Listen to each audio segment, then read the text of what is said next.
(2022년 10월 24일입니다) 지금 문재인 부인이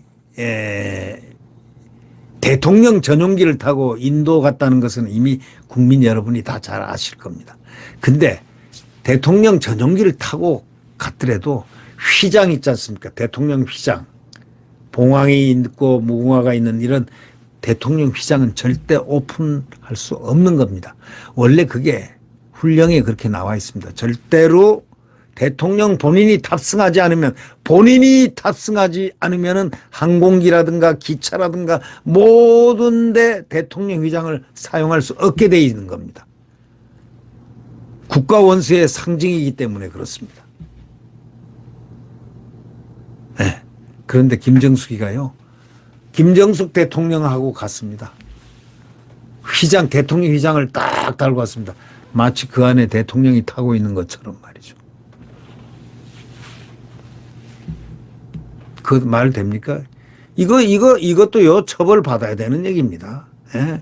대통령 휘장은 대통령이 탑승한 전용 항공기라든가 민간 항공기만 사용이 가능하다는 거 아닙니까? 예? 인도 갈 때 대통령 휘장 사용한 거는 훈령 위반입니다. 이게 문재인 부인이 이 전용기의 휘장을 사용했다면 이거는 훈령 위반이다, 이런 얘기입니다. 대통령 전용기의 봉황 문양에 대통령 휘장이 내걸린 것은 명백한 훈령 위반입니다. 이거 조사를 해야 됩니다. 그리고 처벌받아야 됩니다. 네. 배현진 의원이 대통령 공고 제7호 대통령 표장의 이 대통령 휘장을 얘기합니다. 대통령 표장에 관한 건에 따르면은 휘장을 대통령이 탑승하는 항공기, 자동차, 기차, 함선 등에 사용한다고 규정하고 있다고 밝히면서 이와 같은 문제 제기입니다. 뭐냐? 그에 따르면 국토교통부는 대통령 항공기 용어의 정의에 대한 질문에 이렇게 얘기합니다.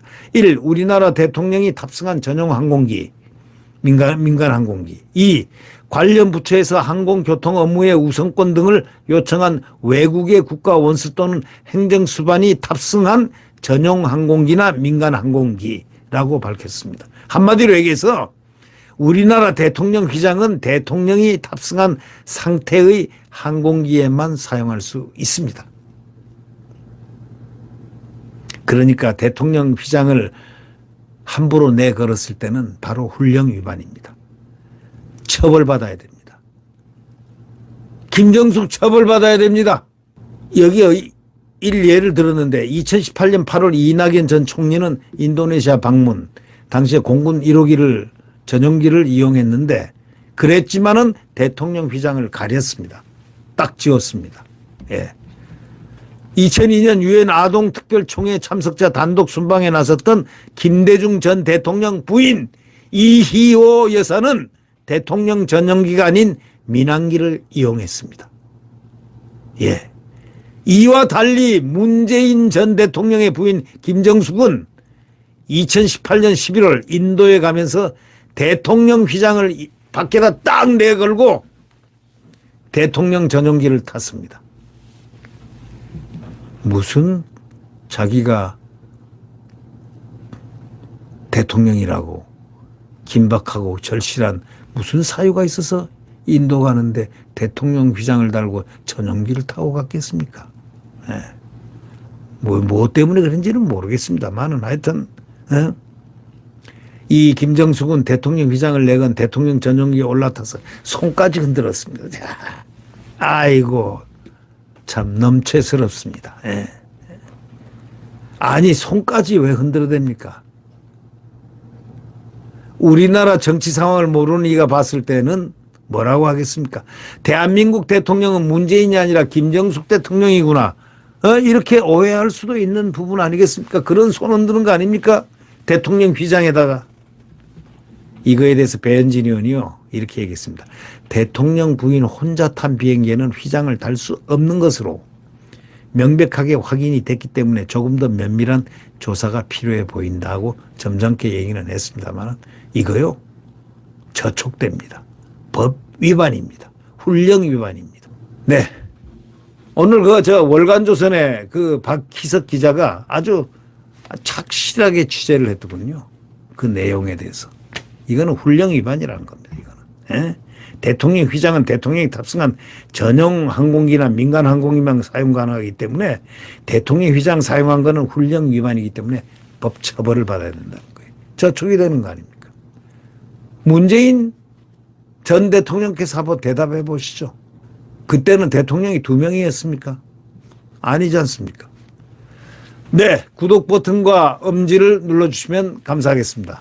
지금 민주당과 이재명 이들은 지금 가시방석이 아니고 바늘방석이 아니고 송곳방석에 들 앉아있는 그 위험한 지경에 지금 있습니다. 이유는